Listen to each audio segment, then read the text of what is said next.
Want help to grow your business? Download Bryn, the world's first business advisor in your pocket. To find out more, visit bryn.ai or search the App Store today. Hi, I'm Dale Beaumont and welcome to Secrets Exposed, the show that takes you up close and personal with world-leading business experts. And our topic today is how to find and hire the right people for your business. That coming up in just a moment.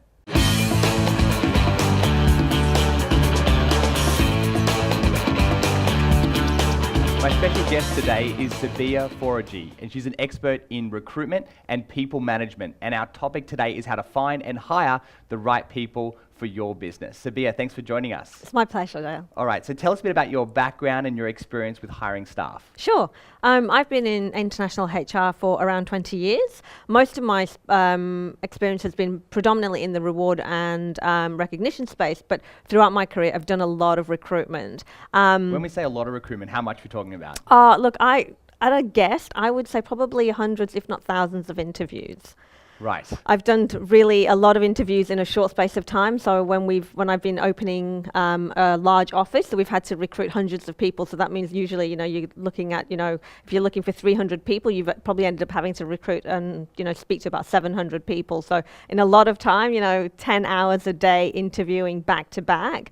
It's a lot of fun, but it's also incredibly challenging. Obviously, you get good at what you do. So now you've become an expert in this area, having done hundreds, if not thousands of interviews. And we're going to be going deep into this subject over the next 40 minutes or so and really unpack how to find and also how to hire the best people. So I want to talk about when you say hiring the right people, what do we mean by the right people? What are you looking for when you're ultimately hiring someone?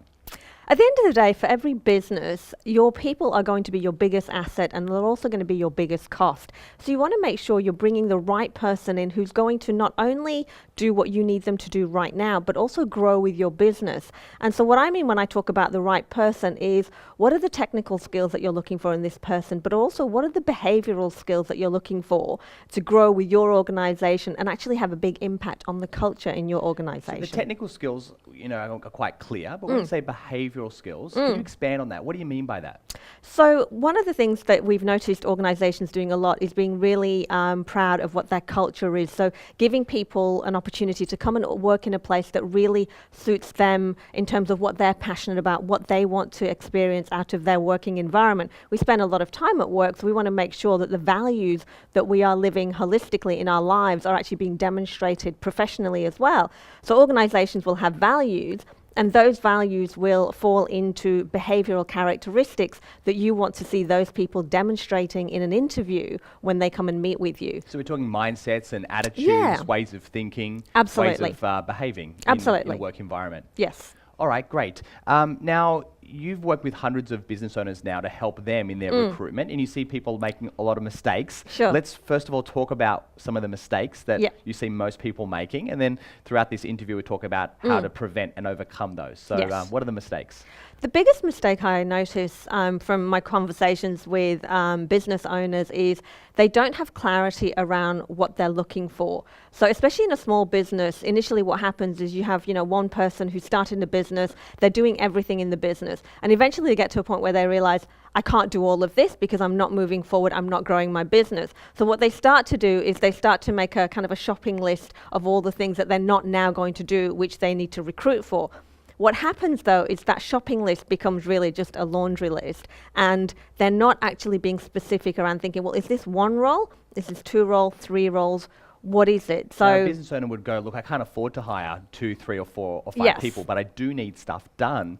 So how do I get all these diverse jobs done without hiring, 5 or 6 people? So one of the things I always recommend is, first of all, get very, very clear about what's the work that these people are going to be doing, and what are the tasks and the responsibilities. So if you have a lot of items, that just putting all of that down on paper, because often it's in their business mind, of their head.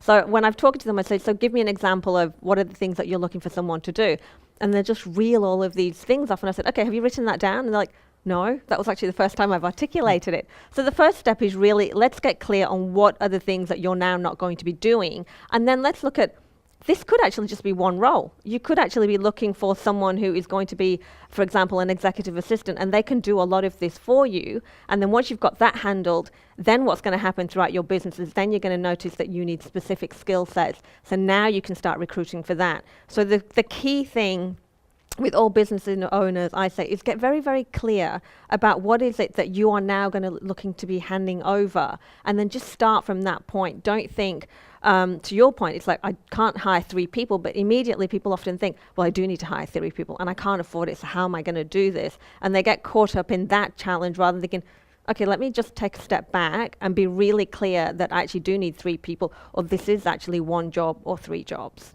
And oftentimes you don't have to, if it's 3 people, you don't have to employ them all full time. No, exactly. Maybe you can take them on as contractors, maybe they just do 1 day a week, or Yes. maybe do from reduced hours or things like that. There's a lot more opportunity now in the labour force to have different ways of working. So you have casual workers, you have temporary workers, you have contractors, you then can have permanent staff.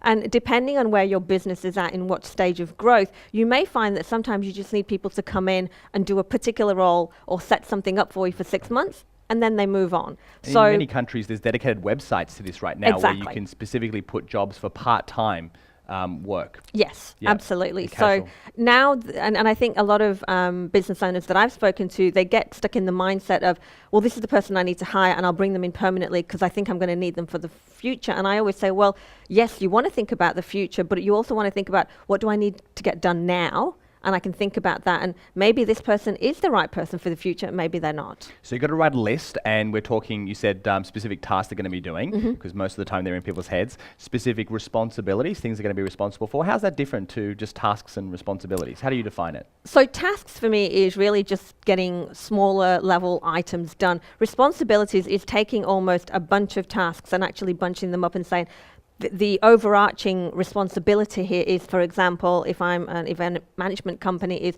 I actually need someone to manage the events, not just do the tasks that are associated with event management. So at least if you have a list of what things need to be done, you can start bunching up and thinking, okay, actually I need this person to do this as well, and this is now a responsibility. And you can actually grow responsibilities. It's quite hard to grow a task, but you can actually grow responsibilities. And do you also write out the behaviours that you said that you're looking for before? Is that like a third list in addition to tasks and responsibilities, behaviours you're looking for as well? Yeah, and I'd always say that start with the behaviours first, because they will really feed into the culture of your organisation. So a challenge for a lot of business owners is that if you're looking for someone with a very technical skill set, you want to make sure that when that person joins your business, as much as they have the technical skill, they're going to help your organisation grow culturally and actually move you forward. Because if you bring somebody in who is really good at what they do, but they don't really quite fit into your organisation culturally, what can happen is it can be disruptive, and it's not a good fit for you, and it's not a good fit for the individual either. So you want to make sure you're very clear about, when this person joins my business, in their day-to-day interaction, how am I going to be impacted? How is the rest of my team going to be impacted? And how's it going to show up in my kind of brand proposition for my business? All right, now we're soon going to get into exactly what we spoke about at the beginning, how to actually find and also how to hire the right people for your business. But one of the things that I know that you talk about is, before finding and hiring, you actually need to work out why people are leaving. Can you explain that to me? Why is that so important to do up front? The reason why I think it's really important is, having worked in HR for so long, I've been able to see from the beginning of the employee life cycle all the way through to the end.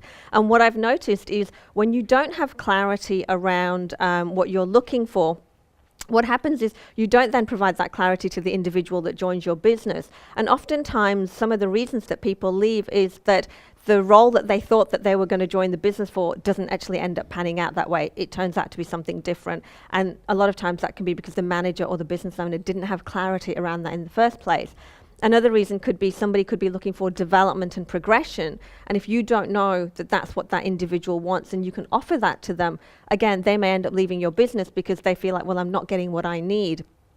Other times it could be that if you don't know what the culture of your organization is, what your management style is, you might bring somebody in who is not a fit for you at all. And so that person then ends up leaving. So there's a lot of reasons why people actually leave. And if you the more clarity you have at the beginning of the journey, the more you can articulate that to the people that you're looking to employ, and the more you can figure out whether you're actually both a match for each other and the organization.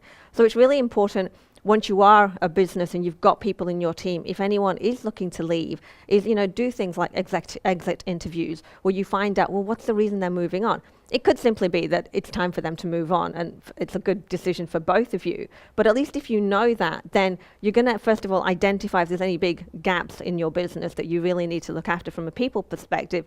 But also, it just means that when that person moves on, now you have even more clarity around the next person that comes into your business. So it's a hard thing to do, because it's like holding a mirror up to yourself, really. And a lot of business owners by that stage, because they rely so much on other stuff, especially when you're small, would be so, frustrated and disappointed that person has moved on. Absolutely. That they probably just, want them out as quickly as possible, and they forget to actually ask that person, because they can take those insights into the next hire. Exactly. And, if you can have those conversations while the person is still there, then even better. Okay, now, before... To continue enjoying this presentation, download Bryn, the world's first business advisor in your pocket. To find out more, visit bryn.ai or search the App Store today.